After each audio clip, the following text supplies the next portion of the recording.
En stor del av den påverkan som vi har idag från matsystemet kommer från kött och de animaliska livsmedlen.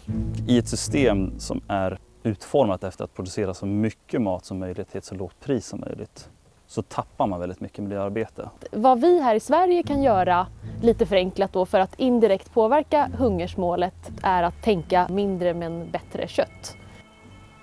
Jag heter Kajsa Resare Salin och jag är doktorand på Stockholm Resilience Center. Vi har fått pengar för ett nytt forskningsprojekt som just ska fokusera på mindre men bättre kött. Och i det projektet så kommer vi bland annat undersöka vad mindre kött innebär ur en rad olika aspekter. Men framförallt också fokusera på hur man på något sätt kan mäta vad bättre kött kan innebära ur mer ett helhetsperspektiv, så att det faktiskt inte blir så att man skyfflar hållbarhetsproblem eller hållbarhetsutmaningar mellan olika områden. Hej! Hej! Välkommen! Ja, men tack, det är kul att vara här. Ja. Globalt sett så står matsystemet för någonstans runt 25% av all klimatpåverkan, 70% av all vattenanvändning, någonstans runt 75-80% av det som driver förlust av biologisk mångfald och markanvändningsförändringar, avskogning etc.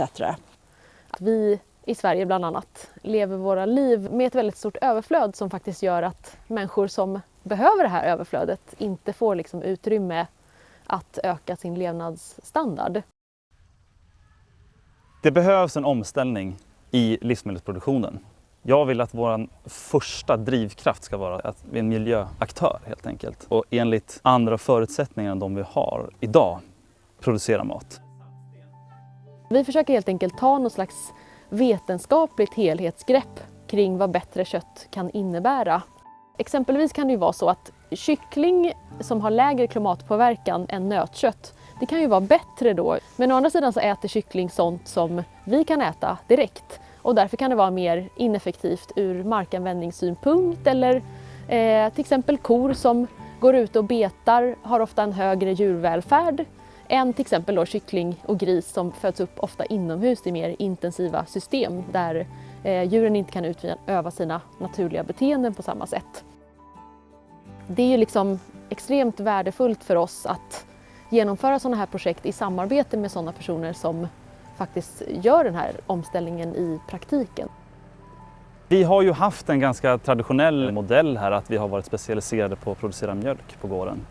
Men sedan några år tillbaka så har vi börjat vad jag skulle kalla en diversifieringsprocess. Så att vi har höjt värdet på köttet genom att sälja kött direkt till konsument och sen så har vi börjat sälja havre också. Så vi avsätter 10 hektar av våran åkermark till att producera havre som blir havredryck. Så då höjer vi lönsamheten på spannmålen också. Och min avsikt är att vi ska göra samma sak med mjölken också så att vi kan höja lönsamheten på allt vi producerar och omsätta det i åtgärder på gården för vårt miljöarbete. Liksom hålla kontakt med konsumenter och rekoringen på något sätt är det som är störst. Ja, men det är också, jag gillar att det är lite så här självorganisation känns det som. Ja. Över 800 miljoner människor lever i hunger idag. Men ännu fler, hela 2 miljarder människor, lider av övervikt. Och i Sverige till exempel så 51% av befolkningen är överviktig och genomsnittsvikten har ökat med 6 kilo ungefär sedan 1995 och till idag.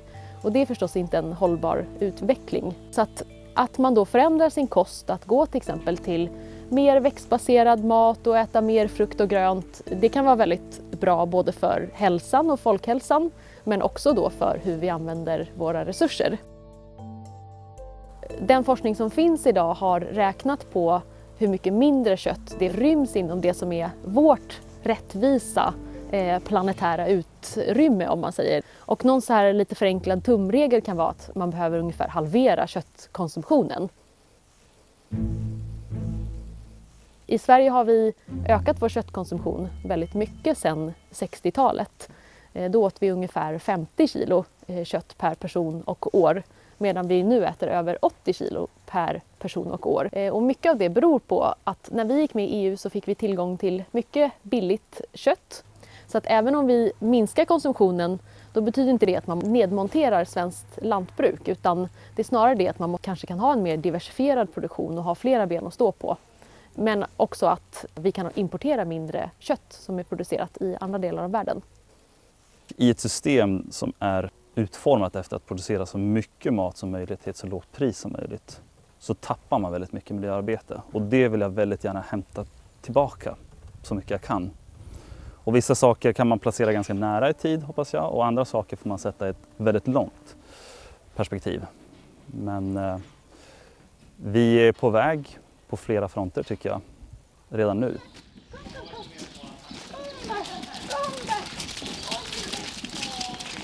Jag hoppas i varje fall att vårt forskningsprojekt kan bidra till att man belyser de här konflikterna eller liksom trade-offsen som finns mellan hållbarhetsområden, och att det också vägs in i när man faktiskt fattar de här besluten. Det kan vara vilket kött man väljer att man ska sälja i en butik, eller att man kommunicerar annorlunda kring liksom kött och köttfrågan.